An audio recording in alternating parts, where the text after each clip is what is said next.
சமீப காலங்களில் பார்த்தீங்கன்னா இப்ப இந்த ஈரான் இஸ்ரேல் அமெரிக்க யுத்தம் தொடங்கிய பிற்பாடு ஒரு முக்கியமான ஒரு விஷயம் உண்டு. இந்த சமூக வலைத்தளங்கள்ல மிகவும் வைரலாகி எல்லா இடமும் பரவி கொண்டிருக்குது. பார்க்குற இடங்களில் இந்த செய்தி இப்ப கண்ணில் படக்கூடியதாக இருக்குது. இந்த செய்தியை பார்த்தீங்கன்னா எனக்கு இதை பற்றி சொல்லும் போதே கொஞ்சம் சிரிப்பு வருது. ஆனா உண்மையா இந்த விஷயத்துல ஒரு சீரியஸான விஷயம் இருக்குது.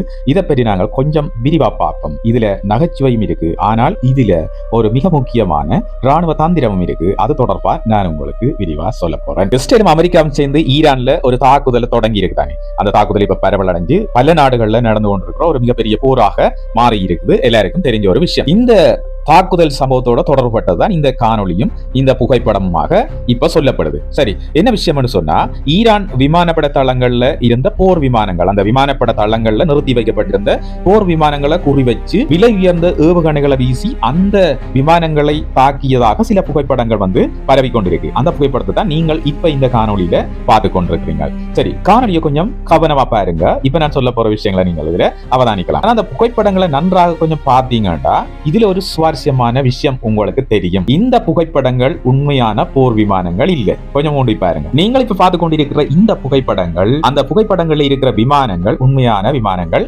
அல்ல. தரையில பெயிண்ட கொண்டு வரையப்பட்ட விமானத்தினுடைய படங்கள் தான் இப்ப நீங்க பார்த்து கொண்டிருக்கிற படங்கள். உங்களுக்கு இத நம்பக்கூடிய மாதிரி இருக்குதா? இதை பார்க்கும் போது எப்படி தெரியுது?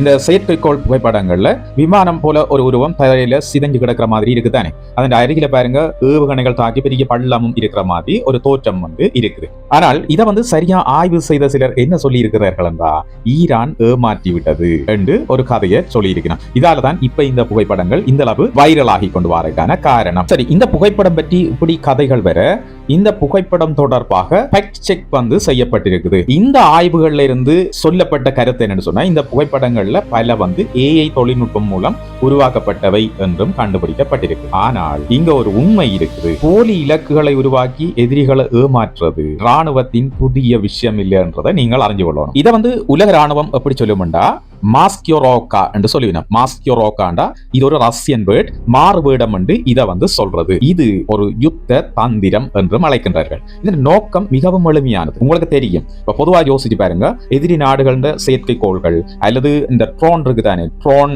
மேல இருந்து படம் எடுக்கும் போது அவை உண்மையான இலக்குகள் என்று நினைச்சு கொண்டு தாக்க வேணும் என்றுதான் இந்த ஏற்பாடுகளை செய்கின்ற ராணுவத்தின் நோக்கமா இருக்கும். அப்ப ஏன் இந்த நோக்கம், என்னத்துக்காக செய்யப்படுது? ஒரு சாதாரண விஷயம். அதாவது ஒரு சாதாரண மரம், பிளாஸ்டிக் மாதிரி அல்லது பெயிண்ட் சித்திரத்தை அழிக்கிறதுக்கு எதிரி நாடு என்ன செய்யும்? மிகப்பெரிய, அதாவது மில்லியன் கணக்கிலான ஒரு ஏவுகணையை அதற்காக பயன்படுத்த வேண்டி இருக்கும். இப்ப நீங்க புரிஞ்சு கொண்டிருப்பீங்க. அதாவது சில லட்சம் ரூபாய்க்கு வரைந்த ஒரு படம் பல கோடி பெறுமதியான ஏவுகணைகளை வீணடிக்க செய்யும். இதை கேட்டா கொஞ்சம் நகைச்சுவையாக கூட உங்களுக்கு இருக்கலாம். உண்மைதானே? ஒரு பெயிண்ட்டுக்காக இவ்வளவு பல கோடி பெறுமதியான ஒரு ஏவுகணையை பயன்படுத்துகின்றார்களா என்றால் அது உலக ராணுவ நடவடிக்கைகள்ல இருந்த ஒன்று, இருக்கிற ஒன்று. ஆனால் ராணுவ உலகில் இது மிகப்பெரிய பொருளாதார யுத்தம் என்று சொல்லப்படுகிறது. உண்மையில நாங்கள் ஈரானை பொறுத்தளவில் இந்த மாதிரியான யுத்த தந்திரங்களை ஏற்கனவே பயன்படுத்தி இருக்குது. அண்மையில ஒரு பயிற்சி நடவடிக்கையில, அதாவது அமெரிக்காவினுடைய பெரிய விமானம் தாங்கி கப்பலை போன்று ஒரு அமைப்பை செய்து, அதாவது போலியான ஒரு அமைப்பை செய்து வச்சு அதன் மீது தாக்குதல்களை நடத்தி இந்த பயிற்சியில ஈடுபட்டதை நீங்கள் அறிஞ்சிருப்பீங்கள். ஆகவே இந்த போலிகளை உருவாக்கி எதிரிகளை ஏமாற்ற விஷயம் ஈரான்ல ஏற்கனவே நடைபெற்ற ஒரு விஷயமாகத்தான் இருக்குது. ஆனால் நவீன தொழில்நுட்பம் இப்ப எவ்வளவோ புத்திசாலித்தனமாக மாறிட்டு. உதாரணமா, ஒரு உண்மையான விமானம் தரையில இருந்தா அதன் நிழல் ஒரு குறிப்பிட்ட கோணத்துல இருக்கு. அப்ப இதை ஈஸியா கண்டுபிடிக்கலாம். ஏனென்றா தரையில வரைஞ்ச படத்துக்கு நிழல் இருக்காது. இந்த மாதிரி விஷயங்கள்ல இப்ப இருக்கிற ஏஐ, அதாவது ஆர்டிபிஷியல் இன்டெலிஜென்ஸ் சொல்லப்படுற இந்த மென்பொருட்கள் ஈஸியா கண்டுபிடிச்சிடும். அதே போல இதை கண்டுபிடிக்கிறதுக்கு வெப்ப உணர்வு கருவிகள், அதாவது தெர்மல் சென்சர் சொல்லப்படுற கருவிகளை கூட பயன்படுத்துகின்றனர். அப்ப உண்மையான விமானத்தின் என்ஜின் வெப்பத்தை கண்டுபிடிக்க முடியும். பெயிண்டால கீறப்பட்ட படங்களோட வெப்பம் இருக்காது. பெயிண்டால கீறப்பட்ட படங்கள் அதுக்கு வெப்பநிலை இருக்காது. ஆகவே இப்படியான விஷயங்களை ஈஸியா இந்த காலத்துல கண்டுபிடிச்சிடலாம். ஏனென்றா அந்த அளவுக்கு தொழில்நுட்பம் வளர்ந்திருக்கிறது என்றது எல்லாருக்குமே தெரிஞ்ச ஒரு விஷயம். ஆனால் இப்ப ராணுவங்கள்ல போலி இலக்களை மட்டும் வச்சிருந்தா போதாது.